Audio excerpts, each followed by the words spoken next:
Hey guys, welcome back to Embraced by Life. This is Lisa. I'm here to share with you our post-retirement journey for myself, my husband Frank, our dog Buddy, and our pending move to Spain in November. So today we're going to talk through the NLV non-lucrative visa, which is the one that we're applying for to move to Spain. It's a one-year visa to start, and we have our application date in the end of August. We actually applied for our New York City Consulate appointment. That's the Spain New York City Consulate location. We applied back in May and our appointment is until August. So we had honestly thought that we would be moving to Spain in September, October. We had planned to list our house for sale in like June or July. And what happened was by the time we gathered up enough paperwork to request the appointment, we found out it's not until August. So we took a little break. We actually took a pause. We were quite frustrated. Our timeline was pretty messed up. So what we did was we took a pause. We went back to Spain for a couple weeks. We were thankful and grateful and embraced that opportunity. Came back and then listed our house after our trip to give ourselves a little bit more time, knowing that our appointment is in August. So, if you get a timeline, you've just got to roll with it. Things are going to be fluid. Nothing's going to be perfect in this process. It is not for the faint of heart. I will tell you that. It sounds so wonderful and simple. This stuff is grueling. It's very time consuming. And as I go through everything that you need to pull together for the appointment, you'll get to an understanding of why it's takes so much work.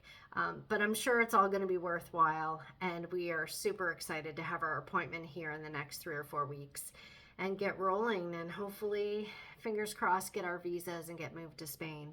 All right, so let's talk about what you need. So the first thing you need is, because it's a non-working visa, you need to have the financial means to support yourself for that 1 year for the first year visa.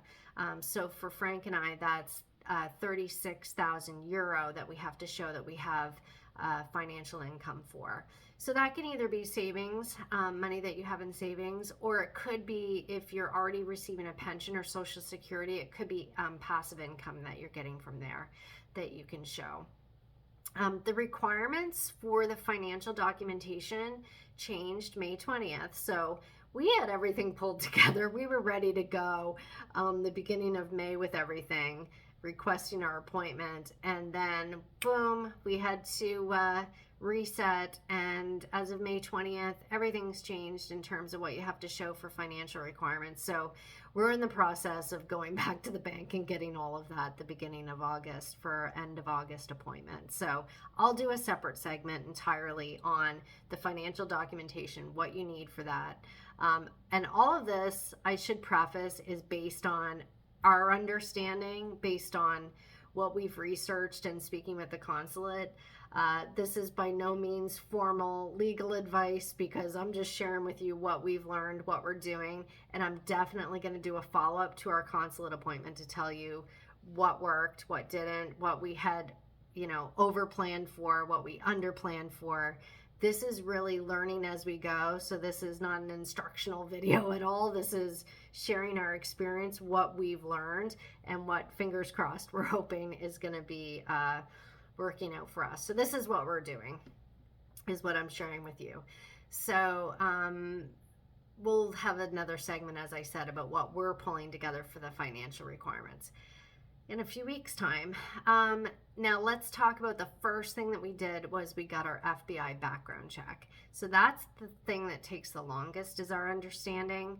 So we got that done first. We went on to FBI.gov's website, and there's instructions on there of how to request your federal background check. So we followed the instructions. It actually took us to a link to the post office locally. We went to our local post office. They did our fingerprinting. From there, they submitted it to the FBI, and literally within 5 minutes, we got the report. We were pulling out of the driveway of the post office, and we got emails with our report. So it's a 2-page report that you get, and what you do is you print off that report, and then from there, you need to go on to another website, which is travel.state.gov, And we went there and we followed the instructions for how to get your FBI background check apostilled. So that's kind of step 2 with your background check. It needs to be apostilled, and in order to do that, you need to send it in to get that formal apostille completed. So we filled out the application form for the apostille. We attached our 2-page federal background check. We mailed that in along with a money order and a return envelope. Do not forget your return envelope. You want them to send it back to you with tracking. So insert in there a return envelope with tracking number. We did priority return mail, and that way you know when it's coming back to you. It did take 6 weeks from the time that we sent it in to the time that we got it back, so you need to be patient there. There are, I believe, third-party companies that will expedite the apostille process for you if you need it, so maybe look into that. But we started the process, like I said, in April, so we gave ourselves plenty of time. And then once you get it back, you do need to get the fingerprint background check documentation and apostille all translated. So I'll talk more about the translation, so just hold on to that paperwork is my suggestion till you have the other stuff to get it all translated together. And I should mention that my understanding is the FBI background check is good for a year, but you can certainly look into that yourself, but that's what I was told in my understanding, so we're going by that. All right, the next thing that we got was our marriage certificate. We were married over 25 years ago, so ours is pretty old, and my understanding for New York City Consulate is that you need to have a new original certificate that's been valid for at least 6 months. I've heard 3 months floating around, but I did email the consulate and they replied back and said it's good for 6 months.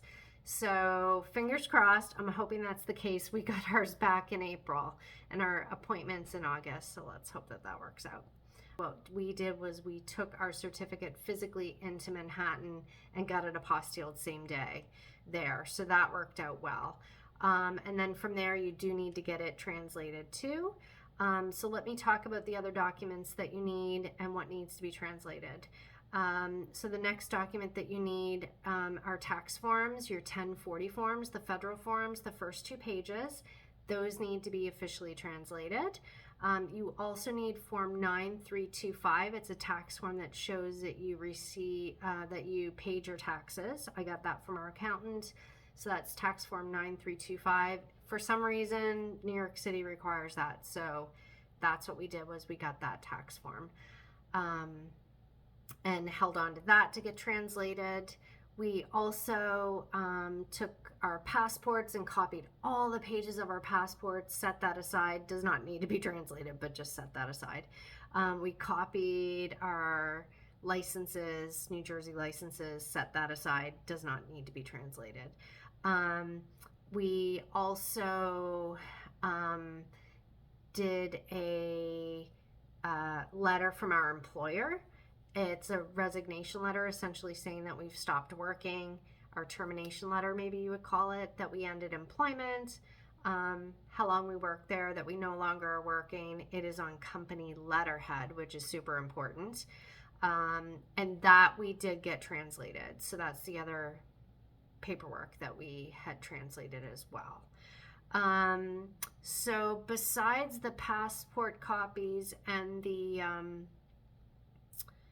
driver's license ID copies that we set aside, we also worked on some other paperwork that didn't need formal translation, but that we got notarized.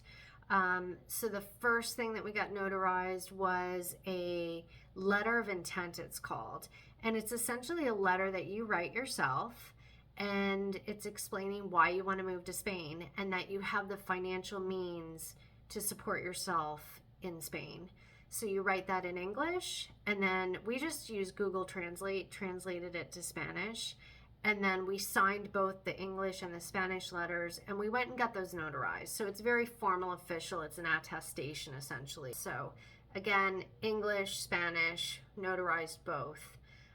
So we've got that ready to go. We also did, the health certificate. So the last thing that we had pulled together, again, besides the financial stuff that we're still working on, was a health attestation. So that is from our physician stating that we are in good health.